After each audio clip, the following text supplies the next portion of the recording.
qatar yarışı keçirik. Mən sualı verirəm. Suala ilk düzgün cavab verən şəxs komandada arxa tərəfə keçir. Suala yanlış cavab verən şəxs və ya sualın cavabını gözləyən şəxs komandadan ayrılır kənara. Oyunun şərtləri aydınsa, başlayaq sualımıza. Benim canlılar yaşayan təbəqəsi necə adlanır? Biosfer, qızım düzgün dedi. Sən keçərdiyə, sən kənarlaş. Yaxşı, keçdik. Yeri 2 bərabər hissəyə bölən xəttin adı necə adlanır? Afərin, Mədinə qayıt. Sən keçərdiyə. Bu xəttin adının mənası günorta xətti deməkdir. Söhbət hansı xəttdən gedir? Ekvator yox. Median. Median, bəli. Median paralellər, bəli.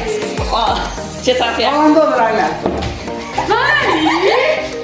Düzürüm. Düzürüm. Kesin arkaya şəkərçi. Bu ikiniz qaldınız. Yaxşı, yaxşı. Azərbaycan hansı qitədə yerləşir?